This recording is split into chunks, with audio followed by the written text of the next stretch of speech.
çocuğum, hakkım çok. Oynamak isterim her gün bol bol. Sevilmek, korunmak hakkımdır. İşte bu dünya çocuklarındır.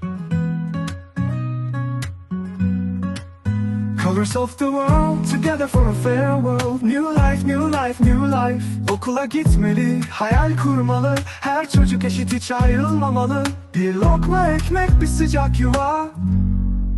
Sağlıktan eğitime hakkımız çoktur. Colors of the world, together for a fair world. New life, new life, new life. Hep birlikte gülelim, gel bizi koru. Budur insanlığın en doğru yolu.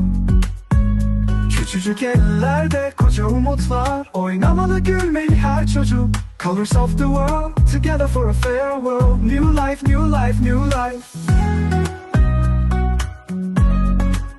Ne savaş ne korku yer bulmalı. Her yürek sevgiyle dolmalı. Haklarına saygı duymalı. Haklarını bilmeli. Dünyadaki her çocuk ne şiddete dokunsun ne ağrıya. Colors of the world, together for a fair world. New life, new life, new life. Hediyedir onlar dünyaya. Oynasın, gülsün, özgür kalsın. Çocukların haklarıyla yaşansın.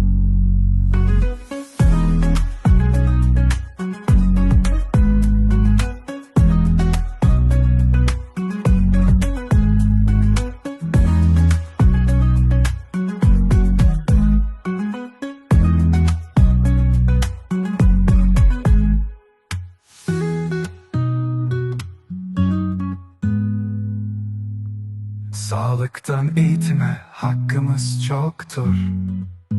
Colors of the world, together for a fair world. New life, new life, new life. Hep birlikte gülelim, gel bizi koru.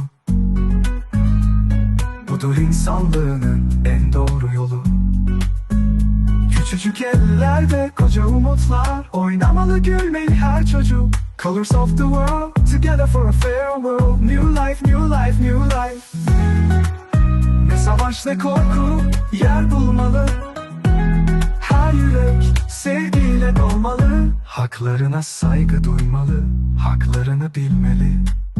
Dünyadaki her çocuk ne şiddete dokunsun ne ağrıya. Colors of the world, together for a fair world. New life, new life, new life. Hediyedir onlar dünyaya. Oynasın, gülsün, özgür kalsın. Çocukların haklarıyla yaşansın. Colors of the world, together for a fair world. New life, new life, new life. Okula gitmeli, hayal kurmalı. Her çocuk eşin, hiç ayrılmamalı. Bir lokma ekmek, bir sıcak yuva.